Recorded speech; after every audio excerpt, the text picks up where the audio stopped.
하나님 말씀은 시편 100편 1절에서 5절까지의 말씀입니다. 시편 100편 1절에서 5절까지의 말씀입니다. 시편 100편 1절에서 5절까지 말씀, 제가 가지고 있는 성경으로 875페이지입니다. 제가 받들어 봉독하겠습니다. 제가 읽는 것은 개역 개정판입니다. 온 땅이여 여호와께 즐거운 찬송을 부를지어다. 기쁨으로 여호와를 섬기며 노래하면서 그의 앞에 나아갈지어다. 여호와가 우리 하나님이신 줄 너희는 알지어다. 그는 우리를 지으신 이요 우리는 그의 것이니 그의 백성이요 그의 기르시는 양이로다. 감사함으로 그의 문에 들어가며 찬송함으로 그의 궁정에 들어가서 그에게 감사하며 그의 이름을 송축할지어다. 여호와는 선하시니 그 인자하심이 영원하고 그의 성실하심이 대대에 이르리로다. 아멘. 오늘도 주의 은혜가 우리 가운데 함께하기를 축복합니다. 우리가 살면서 보면 사람들도 참 대단합니다. 사람들도 능력을 가지고 있습니다. 그런데 우리가 알다시피 그 능력이라는 것이 참 한계가 있고, 또 한계가 있는 것보다 더 심각한 것은 그 능력이 온전히 사용되지 않는다는 겁니다. 내가 원하는 데에는 사용하고 원치 않으면 발휘하지 않는 게 우리가 가지고 있는 능력입니다. 사람들도 전부 다 정의라는 것을 가지고 있습니다. justice, 정의롭습니다. 그런데 그것 역시 참 문제를 갖고 있는 게 뭐냐면, 우리가 알다시피 그 정의라는 것이 사람이 살고 있는 시대나 지역이나 문화에 따라서 자꾸 바뀌어 간다는 겁니다. 더더군다나 더 심각한 것은 정의롭게 시작을 한 사람이고 정의로움을 가지고 있던 사람도 뭔가 힘이 주어지게 되면 어느새 그 정의가 약화되고 없어진다는 겁니다. 그리고 또 그 정의 역시 여기는 정의를 발휘하고 싶고 저기서는 정의를 발휘하고 싶지 않은 그런 우리들의 모습을 봅니다. 우리도 사랑이 있습니다. 나름대로 사랑합니다. 그런데 예수님께서 지적하셨듯이 우리의 사랑이라는 것은 나를 사랑하는 사람을 사랑하는 것에 불과하고 사랑할 만한 사람만 사랑하는, 좀 격하게 얘기하자면 되게 이기적이고 제한적인 사랑에 불과합니다. 그리고 더 심각한 건 또 뭔 줄 아시죠? 사람들은 자꾸 사랑이 변하냐 이러고 젊은 애들은 얘기하지만 우리 나이 드신 분들은 알지만은 사랑은 변하더란 말입니다. 어쩜 이렇게 잘 변하는지 모릅니다. 그래서 우리의 능력이라는 것, 우리의 정의라는 것, 우리의 사랑이라는 것은 불완전할 수밖에 없는 것입니다. 늘 변덕스럽습니다. 그리고 변질됩니다.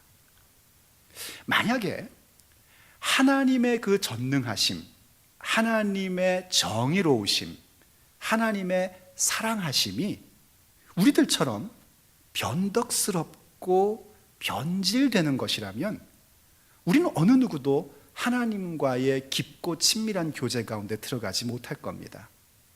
하나님의 살아계심을 믿는다 할지라도 그 전능과 정의와 사랑이 변덕스러우시다면은 우린 늘 하나님에 대하여 공포를 느낄 뿐이지 하나님에 대한 깊은 사귐으로 들어간다는 것은 절대적으로 불가능합니다. 그런데 우리가 왜 하나님과의 깊은 사귐으로 들어가고자 하고 들어갈 수 있는가? 바로 하나님의 그 귀한 성품 전능과 정의와 사랑을 온전하게 해주고 완전하게 만드는 또 다른 하나님의 성품이 있기 때문입니다. 그것이 바로 하나님의 신실하심입니다. 하나님은 신실하십니다. 신실하다는 말은 성실하다는 말이기도 하고요, 또 우리 개역 성경이나 개역 개정을 보면 하나님은 미쁘시다 하는 표현이 나옵니다. 제가 옛날에 중학교 때 성경 읽을 때 하나님은 미쁘시다, 이쁜 것도 아니고 미쁜 게 뭐냐 했는데 나중에 보니까 그게 신실하다, 성실하다 이런 표현의 성경적인 어떤 그런 표현법이었습니다. 하나님은 미쁘신 분입니다. 하나님이 신실하다 하는 그 성품은 뭐냐면 하나님의 변하지 않는 성품을 얘기하는 겁니다. 하나님께서 가지고 계신 어떤 뜻, 계획하신 바, 목적하시는 것, 그리고 그것들을 이루어 가시는 방식에 있어서 하나님은 변하지 않으신다는 겁니다. 그래서 우리가 하나님을 믿고 따르는 것이고 하나님을 신뢰하는 겁니다. 어떻게 보면 하나님의 이 신실하심이라는 성품은 얼마나 하나님의 하나님 되심을 지탱해 주며 우리로 하여금 하나님을 전폭적으로 의지할 수 있게끔 만드는 성품인가 하는 생각을 갖게 되고요, 너무나 귀하고 중요한 하나님의 성품이요, 우리가 꼭 배워야 할 부분들인 것입니다. 그러므로 오늘 저는 여러분들과 함께 하나님의 그 신실하심이 과연 무엇에 그렇게 나타나고 있고 또 어떤 방식으로 우리에게 보여지고 있는지에 대해서 함께 생각해보고 살펴보려고 합니다. 하나님의 신실하심은 무엇으로 나타나고 있는가? 어디서 표현되고 있는가?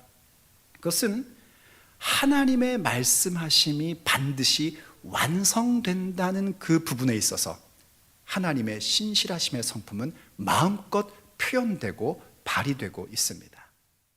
여호수아 21장 45절 말씀을 보면요, 이런 말씀이 있습니다. 여호와께서 이스라엘 족속에게 말씀하신 선한 말씀이 하나도 남음이 없이 다 응하였더라 하는 고백을 합니다. 하나님께서 이스라엘 족속에게 하셨던 선한 말씀들이 다 응했답니다. 하나도 빠짐없이. 여호수아 시대에 어떤 일이 있었는지 여러분들 성경을 보신 분들은 알지만 하나님께서 이스라엘 백성에게 가나안 땅을 주기로 약속을 하셨습니다. 그들이 잘 얻지 못하고 어려움을 겪었던 것은 하나님의 신실함이 없었기 때문이 아니라 하나님의 신실하심 앞에 사람들이 순종하지 않았기 때문입니다. 그럼에도 불구하고 하나님은 여호수아를 통하여 무엇을 하셨냐면 그들에게 가나안 땅을 차지하고 살 수 있는 모든 권세와 능력을 주셨고 마침내 그들이 그 땅에서 하나님이 주시는 안식을 누릴 수 있도록 허락해 주셨습니다. 그게 하나님의 신실하심입니다. 히브리서 기자 말에 의하면 하나님은 어제나 오늘이나 영원토록 동일하신 분이십니다. 어제나 오늘이나 영원토록 동일하신 분이십니다. 예, 정말 그런 하나님이십니다. 그 하나님께서 여호수아 시대 때에 그 시대의 사람들에게 향하신 하나님의 선한 말씀을 하나도 빠짐없이 다 이루어지게 하셨다면, 그리고 그 사건을 그냥 옛날에 지나간 사건으로 끝나게 하지 않으시고 기록하게 하사 보존하시고 그리고 우리로 하여금 그것을 볼 수 있게 하셨다는 건 뭘 의미하는 거냐면 오늘날도 하나님께서 우리 주 예수 그리스도 안에서 가지고 계신 선하신 말씀들을 다 이루시는 분이라는 걸 보여주기 위함입니다. 하나님은 우리에게 주시는 선한 말씀들, 선한 계획을 반드시 이루시는 신실하신 아버지이십니다. 그래서 사도 바울이 빌립보서 1장 6절에서 이런 얘기를 했던 겁니다. 보시면은요, 너희 안에 착한 일을 시작하신 이가 그리스도 예수의 날까지 이루실 줄을 우리는 확신하노라. 아멘. 여러분도 그것을 확신할 수 있기를 축복합니다. 우리 안에 착한 일을 시작하신 분, 선한 일을 시작하신 분은 누군가? 하나님이신 줄로 믿습니다. 우린 가끔 착각하지 않습니까? 내가 착해서 그런 줄로 압니다. 내가 꽤 괜찮은 사람이어서 그런 줄 압니다. 목회하다 보면은 우리 교회에서는 그런 말씀을 제가 하도 얘기해서 그런지 하시는 분들이 없는데 예전에 이제 어디 가보면 그런 얘기들을 하십니다. 목사님, 저 사람이요 얼마나 괜찮은 사람인지 몰라요. 저 사람이 예수를 안 믿어서 그렇지, 저 사람이 예수 믿기만 하면은 엄청나게 교회를 위하여, 하나님 나라를 위하여 많은 일들을 할 거예요. 이렇게 얘기를 해요. 거짓말입니다. 그런 사람은 없습니다. 그냥 전부 다 하나님의 은혜로 살아가고 그 은혜로 주를 위하여 일하는 것이지, 내가 타고난 성품이 괜찮고 타고난 성품이 착해서 뭔가 선한 일을 시작하는 것은 없습니다. 더군다나 예수를 믿는 사람입니까? 그 착한 일들의 시작은 하나님께서 시작하신 겁니다. 그래서 그 착한 일을 누가 이루실 것인가? 나의 성실함과 나의 성품과 나의 착함이 아니라 하나님의 성실하심으로, 하나님의 신실하심으로 그 착한 일을 완성하실 거란 말입니다.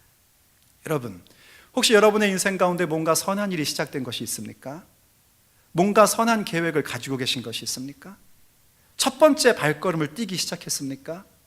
그것이 우리 주 예수 그리스도 안에서 하나님과 함께 시작한 일입니까? 그렇다면 걱정하지 마십시오. 하나님께서 완성하실 겁니다.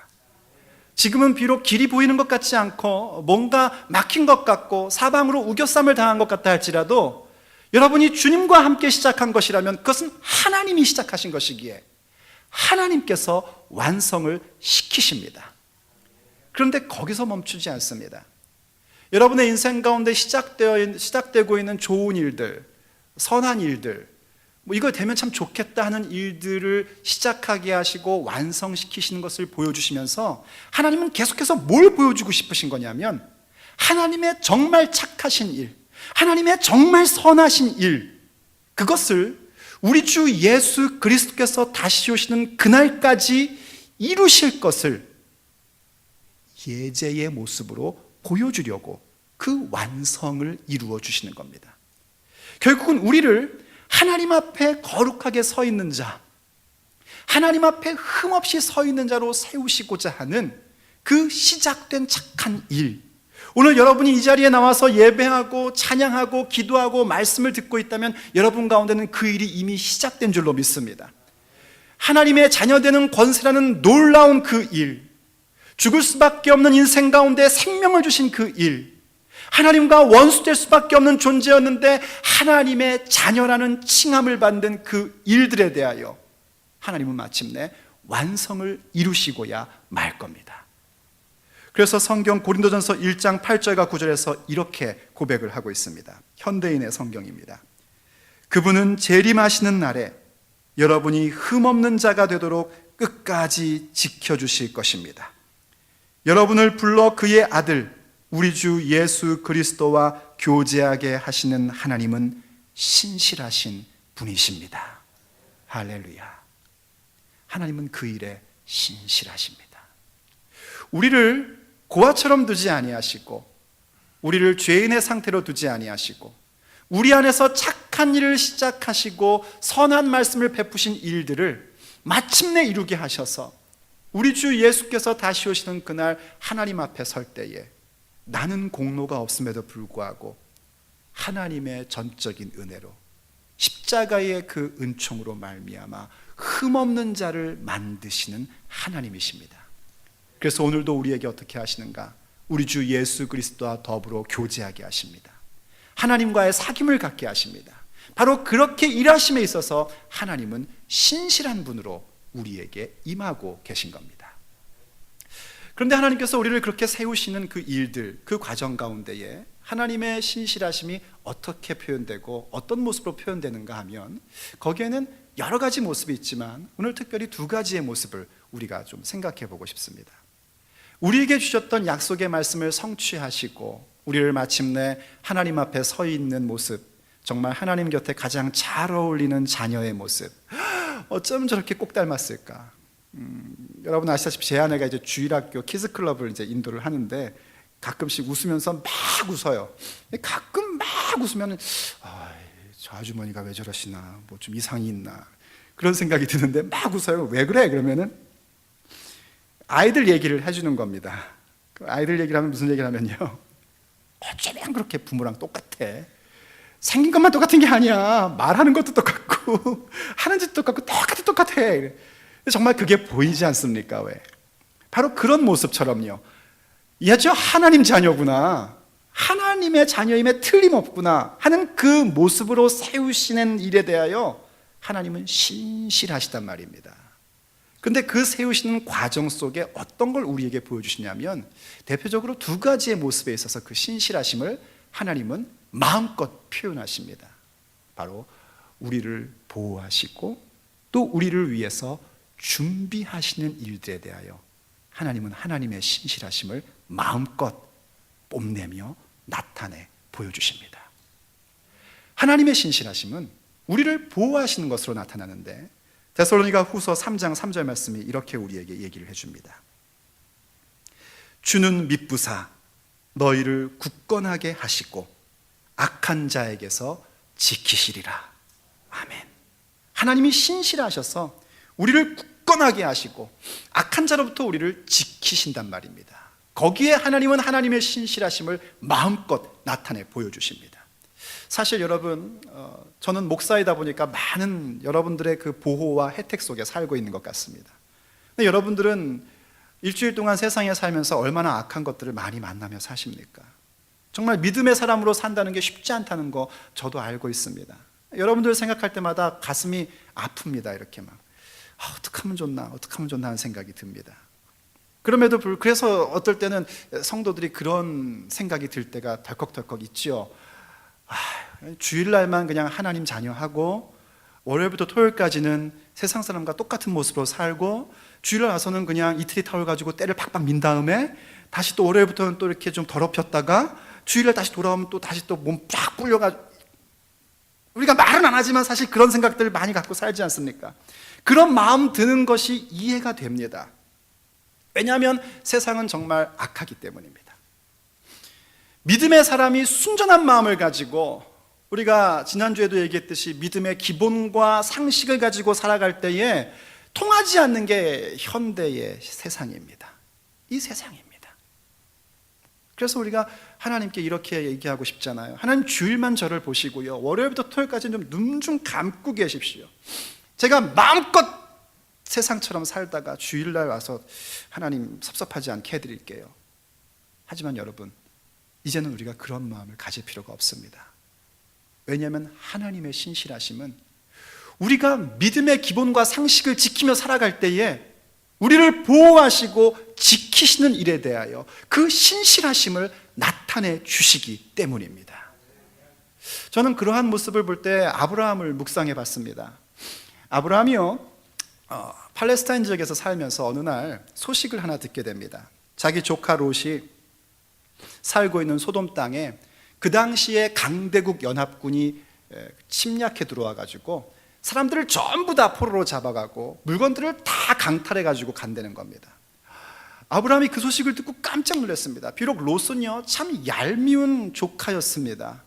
롯의 목자들과 아브라함의 목자들이 막 싸움이 나가지고요, 아브라함이 이래서는 안 되겠다, 우리가 그래도 하나님 섬기는 사람인데 주변 사람들한테 이런 모습 보여서는 되겠냐 해가지고 롯을 데려다가 네가 좌하면 내가 우하고 네가 우하면 내가 좌할게 그랬어요. 그러면 옛날 이스라엘 사람들도요, 우리 한국 사람처럼 장유유서 아시죠? 어른이 먼저 하고 그 다음 그 젊은 사람이 하는 그런 거에 대해 굉장히 철저했던 문화였습니다.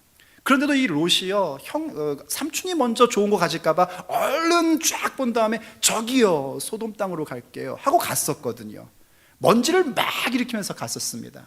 비록 먼저 택하라고 했지만 아브라함 마음이 얼마나 좀 섭섭하겠습니까? 제3자 입장에서 볼 때 롯은요 너무 얄미운 조카예요. 아우 얄미워 죽겠어요.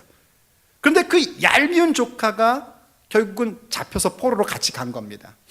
그럼 이제 못된 우리 같으면은 아이 꽃이다, 남의 일 뭐 잘못됐다고 될 수 없고 잘 됐네 이렇게 얘기하고 싶겠지만 롯은 하나님을 경외하는 사람이었습니다. 그래서 그가 집에서 길리운 자 318명과 자기와 동맹을 맺은 옆에 있는 고만고만한 족속과 함께 롯을 구출하러 공격해 들어갑니다. 그래서 기습작전을 발휘해가지고요, 포로들을 다 구하고 그들이 탈취해 갔던 물건들까지도 다 뺏어가지고 돌아오게 됩니다. 정말 승리를 거둔 거예요. 있을 수 없는 승리를 거둬가지고 쫙 오는데, 살렘 왕 멜기스덱이라는 사람이 나와가지고 하나님을 섬기는 제사장이라서 그가 다 아브라함을 축복해 줍니다. 그랬더니 아브라함이 그에게 자기가 얻은 소득 가운데 10분의 1을 주고 또 가는데 갑자기 이 소돔왕이 쓱 나타난 거예요. 자기 백성들 잡혀갈 땐 도망갔던 이 소돔왕이 탁 나타나가지고 한다는 말이, 아브라함, 이 물건들은 다 당신 가져도 좋은데 이 백성들은 나한테 돌려줘. 백성 없는 왕은 있을 수 없잖아 하고 얘기를 한 겁니다. 그랬더니 아브라함이 이렇게 얘기를 합니다. 소돔 왕의 어떤 그 간사한 마음을 봤기 때문인지 너가 말하기를 내가 아브라함을 치부하게 하였다. 오늘 우리식으로 하면 이런 거죠. 아브라함 개 부자 된 거 내가 키운 거야. 이런 말 할까 봐 나는 그 말 듣기 싫어서 다 너에게 주마. 단지 나와 동맹 맺었던 사람들의 목만 줘라. 난 아무것도 안 갖겠다 하고 전부 다 줘버린 겁니다. 옛날이나 지금이나 전쟁을 일으키는 이유는 뭡니까? 뭔가를 얻기 위해서입니다. 전리품을 얻는 겁니다. 그게 전쟁을 일으킨 것에 대한 보상이고 상급입니다. 그런데 아브라함은 그것 하나도 갖지 못한 겁니다. 멋있긴 멋있죠. 너가 나를 부자로 만들어줬다고 얘기하는 거 나는 그거 듣고 싶지 않아. 오직 하나님만이 나를 성장시키고 나를 부흥케 하실 거야. 멋있죠? 별로 안 멋있습니까? 얼마나 멋있습니까? 그런데 한편으로는 또 이런 마음들, 대답 안 하시는 이유를 제가 알아요. 한편으로는 그런 거 아니겠습니까? 이왕이면 갖고 그런 얘기해도 좋잖아. 그거 이야 얼마나 많은 걸까? 이런 생각 들지 않습니까?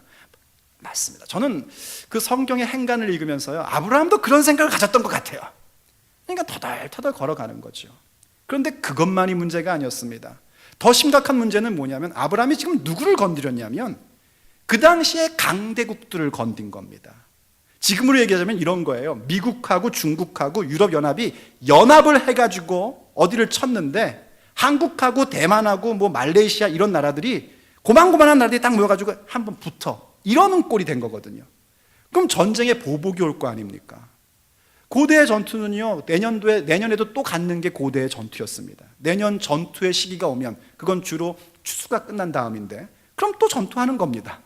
그럼 아브라함은 고만고만한 사람으로 강대국의 연합군과 또 싸워야 되는 상황이 되는 거예요. 지금 아브라함이 좋은 일 하다가 우리식으로 얘기하자면은 믿음의 사람으로서 당연히 갖춰야 될 기본과 상식적으로 내 조카가 잡혀갔다니 그냥 둘 수 있느냐 하고선 좋은 일을 했다가 지금 낭패에 빠지게 된 겁니다. 강대국이 다시 쳐들어서 자기를 죽일 수도 있고, 그리고 좀 그나마라도 뭔가 얻은 게 있으면 마음의 위안이라 될 텐데 얻은 것도 없는 겁니다. 얼마나 허탈했겠습니까? 얼마나 불안했겠습니까? 그래서 그 다음 장면에 바로 하나님께서 아브라함에게 이렇게 말씀을 하십니다. 너는 두려워하지 말라. 나는 너의 상급이요 나는 너의 방패다. 내가 너를 보호한다는 겁니다. 하나님이 방패가 되면 강대국 연합군이 아니라 뭐 외계인이 아무리 쳐들어와도 누가 그를 해할 수 있겠습니까? 하나님이 나의 상급이 되시고 보상이 되신다면 과연 어떤 보상과 그것을 맞바꿀 수 있고 비교할 수 있겠습니까? 우리가 믿음의 삶을 살면서요, 왜 믿음대로 살지 못하고 말씀을 따라 살지 못하는가? 바로 그 불안감 때문입니다. 믿음으로 멋지게 고백은 했는데 탁 돌이켜서 생각해 보면은 뭔가 남는 게 하나도 없는 것 같습니다. 교회 와가지고 말씀을 듣고 예배를 할 때는 그렇지, 주님만이 나의 힘이시여, 나의 권세야, 나의 능력이야 했는데 탁 나와가지고 시동을 거는데 시동이 안 걸리는 거예요. 그럼 이게 뭔가 싶잖아요. 바로 그런 마음들이 누구나 들 수 있는 겁니다. 그런데 그때 주님께서 우리에게 말씀하십니다. 얘야, 내가 너의 방패다.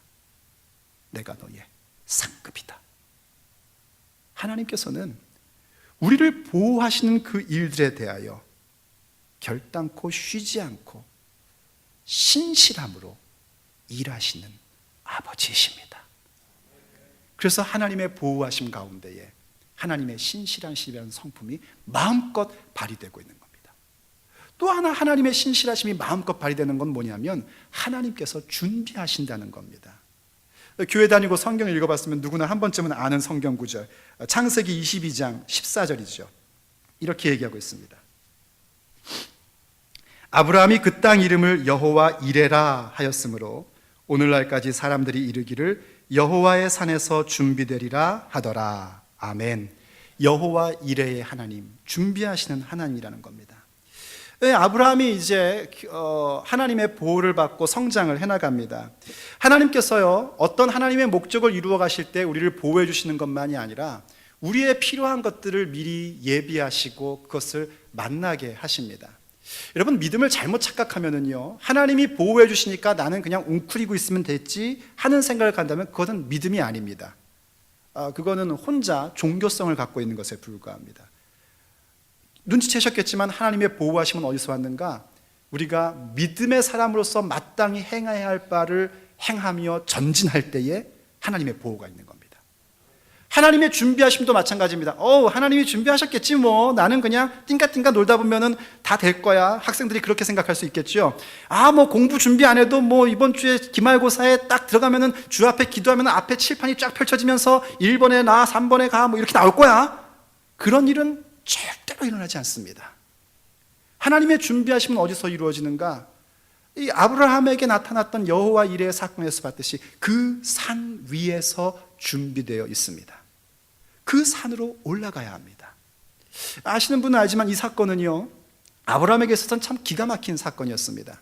하나님이 약속의 씨라고 주었던, 약속의 자녀가 주었던 그 이삭, 독자, 아들을 하나님 앞에 번제로 바치려는 겁니다. 아브라함은 번제로 바치는 게 뭔지를 알고 있습니다. 우린 잘 모른다 할지라도요, 아브라함은 정확히 압니다. 왜냐하면 하나님께 늘 번제를 드렸던 사람이기 때문입니다. 번제로 드린다는 것은 그 제물을 죽여야 한다는 것이고, 그 제물을 각을 떠야 한다는 것이고, 그 제물을 불로 태워야 한다는 겁니다. 한마디로 이삭을 죽여야 된다는 얘기입니다.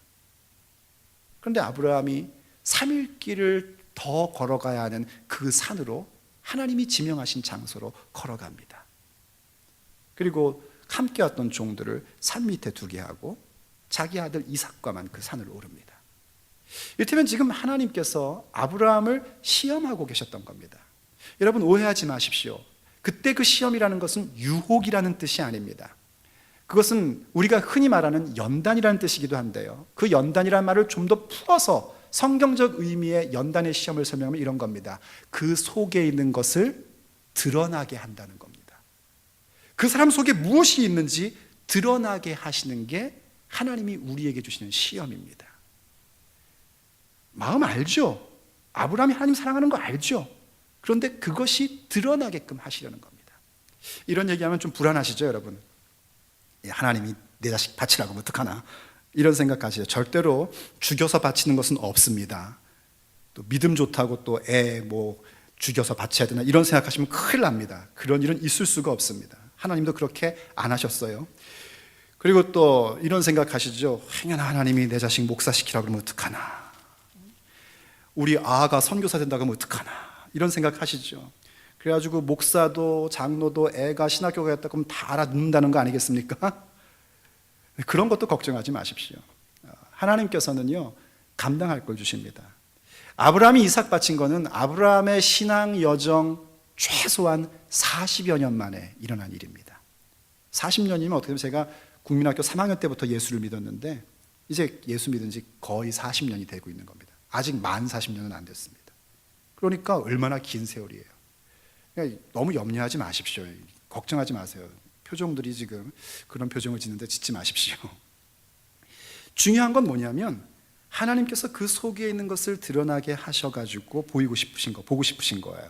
근데 아브라함이 바로 이 부분의 시험에 통과를 합니다. 막 한참 올라가는데요, 이삭에게 자기 태워야 되는 나무를 지게 하고 아브라함은 손에 칼과 불을 들고 올라갔다고 성경이 얘기를 합니다. 한참 가다가 이삭이 갑자기 묻는 거예요. 아버지, 불도 있고 장작도 있고 다 있는데 하나님께 드릴 어린 양은 어디 있지요? 얼마나 깜짝 놀랐겠어요. 애들마다 정말 깜놀이죠. 그런데 아브라함이 뭐라고 그런지 아십니까? 하나님께서 준비하셨다, 이러고 얘기를 합니다. 저는 이 장면에서요, 하나님과 아브라함 사이에 그 밀고 당기는 모습들이 너무 재밌습니다. 하나님이 이삭을 통해서 어딨죠? 이렇게 물었을 때 아브라함이 아버지로서 가슴이 덜컥 내려앉으며 불안할 때에 이 녀석 한번 해봐. 그러니까 아브라함이 어떻게 합니까? 하나님이 준비하실 거야. 지금 이삭한테 얘기하지만 사실은 누구들이시라고 하는 얘기일 것 같아요. 하나님, 저는 믿습니다. 왜냐하면 히브리서 보니까 아브라함은 그걸 믿었답니다. 그런데 정말 가가지고 쇼를 하는 게 아니라 진짜로 이삭을 묶습니다. 그리고 칼을 들어서 찌르려고 합니다. 이번에 급한 분은 누구냐면 하나님이 급해진 겁니다. 성경을 보니까 아브라함아 아브라함아 이러고 부르세요. 아마 이게 육성 테이프 있었다면 그랬을 거예요. 아브라함아 아브라함아 이랬을 것 같아요. 근데 아브라함은 뭐라고 대답하는 줄 아십니까? 내가 여기 있나이다 이러고 대답을 합니다. 이를테면 아브라함의 완승입니다. 하나님께서 얘기하세요. 이제야 네가 나를 경외하는 줄 알겠다. 모르셨어요? 아셨어요. 드러났다는 겁니다. 그래서 하나님께서 아브라함에게 순양만 보게 하신 것이 아닙니다. 우리는 흔히 그 순양이 이렇게 나뭇가지에 덤불에 이렇게 걸려있는 것을 준비하셨구나만 생각을 합니다. 그러나 그게 아닙니다. 그건 그저 제사를 위한 제물에 불과한 것이고요. 정말 하나님이 준비한 건 그겁니다. 이제 네가 나를 경외하는 줄 알았으니 내가 너의 자손으로 하여금 복되게 하고 창대하게 만들며 너에게 준 선한 말씀을 전부 다 이루어 주겠다는 말씀을 거기서 해주십니다. 그걸 준비하고 계셨던 겁니다. 과연 아브라함이 아브라함 될 수 있는, 믿음의 조상으로 설 수 있는, 아브라함과 다윗 자손 예수 그리스도라는 그 엄청난 사건의 이름이 될 수 있는 그 모습을 하나님이 이루시고자 준비하며 그 산에서 기다리고 계셨던 겁니다. 여러분, 믿음으로 살면서 우리가 하나님의 그 준비한 것들을 만나러 가야 합니다. 하나님은 결단코 우리의 인생 가운데 우리가 견디지 못할 시험을 주시는 일은 없습니다. 사도 바울이 얘기했지 않습니까? 고린도전서 10장 13절 말씀에 사람이 감당할 시험 밖에는 너희가 당한 것이 없나니 오직 하나님은 미쁘사, 하나님은 신실하셔서 너희가 감당하지 못할 시험당함을 허락하지 아니하시고 시험당할 즈음에 또한 피할 길을 내사 너희로 능히 감당하게 하시느니라. 물론 시험 보는 사람은 항상 불평하게 돼 있습니다. 애들 보세요. 시험 다 어렵다고 그러죠. 시험 어땠니? 쉬었어? 그럼 그거 심각한 겁니다. 쉬었어? 그러면 얘가 뭔가 맞은 것만 기억나기 때문에 쉬었다는 거예요. 50문제 중에 한 5개 정도 맞은 거예요. 근데 이제 보통 공부 열심히 하는 애들은 뭐라고 하죠? 어려웠대요. 힘들었대요. 그럼 막 걱정을 합니다. 나중에 답 받아오면 1개나 2개 틀렸어요. 틀린 것만 고민을 하니까. 그래서 공부 못하는 애들은 늘 시험 잘 봤다 그러고 공부 잘하는 애들은 늘 시험 못 봤다 그러잖아요.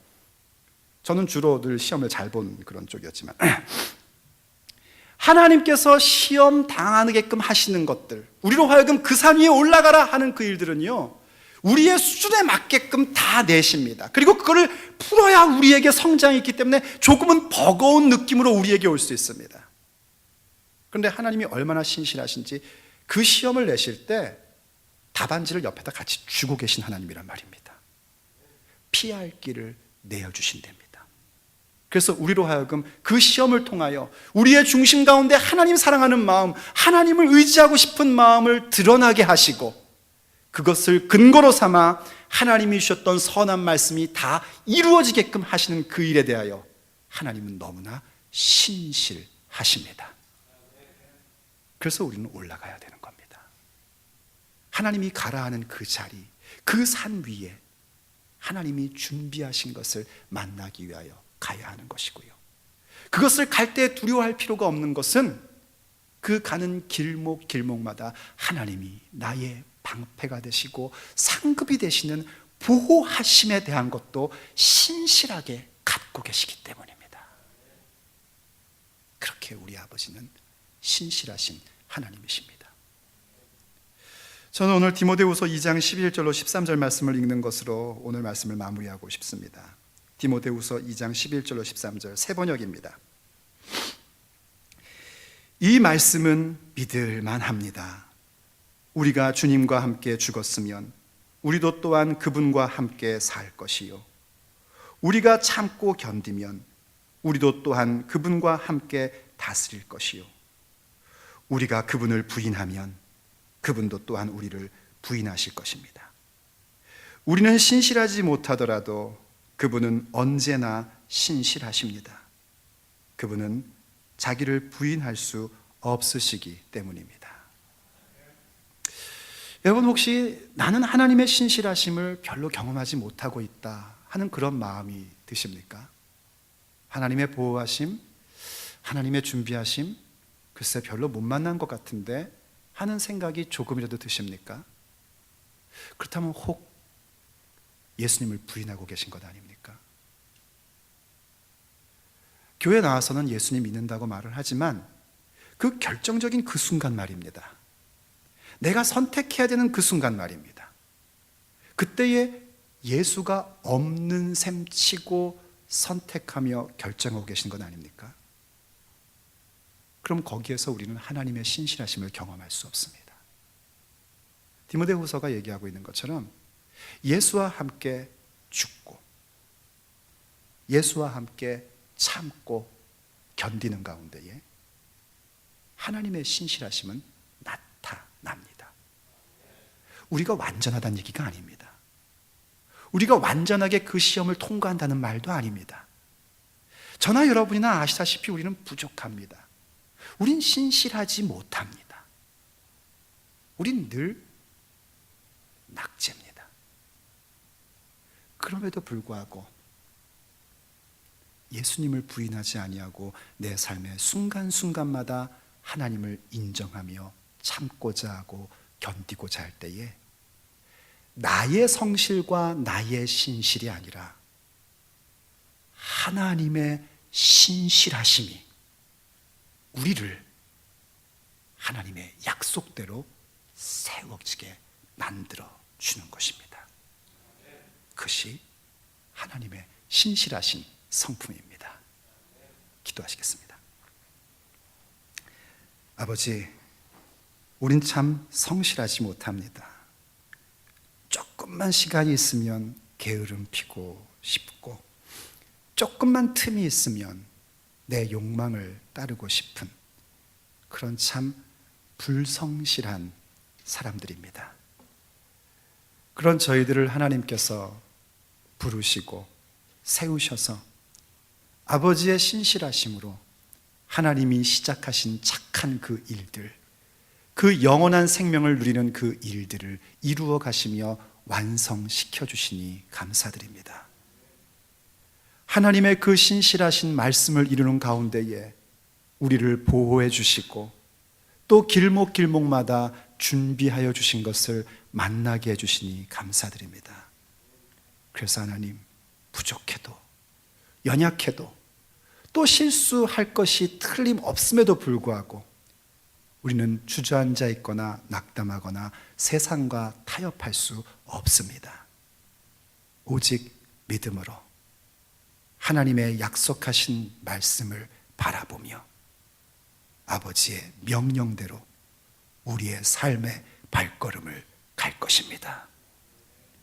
때로 우리의 마음 가운데 허전함이 있고 믿음으로 산다는 게 뭔가 하는 허무감이 든다 할지라도 하나님의 보호하심, 내가 너의 상급이다, 내가 너의 방패다 하는 그 음성을 듣고 우린 또 믿음의 길을 선택하며 걸어갈 것입니다. 때로는 우리의 마음 가운데 참 힘든 일들이 생기고 십자가를 지기가 어렵다 할지라도 아버지께서 준비하신 그것을 만나고자 우리는 그 산 위에 올라갈 것입니다. 때로는 깨어지고 때로는 낙심하고 때로는 하나님 앞에 참 몹쓸 모습을 가져도 우린 결단코 포기하지 않고 주님을 부인하지 않을 것입니다. 하오니 주님도 우리를 부인하지 마시고 우리와 함께하여 주시옵시고 우리가 주님과 함께 다스리는 그 자리 가운데에 우리를 인도하여 주시옵소서. 아버지의 그 신실하심의 성품을 우리의 인생 가운데 보호하심으로 준비하심으로 마음껏 뽐내 주시옵소서. 아버지를 찬양합니다. 아버지를 높여드립니다. 아버지의 신실하심을 닮으며 살아가겠습니다. 하오니 주여 우리 가운데 성령으로 충만케 하여 주시옵소서. 우리 주 예수 그리스도의 이름으로 간절히 기도 올립니다. 아멘. 주 예수여 어서 오시옵소서.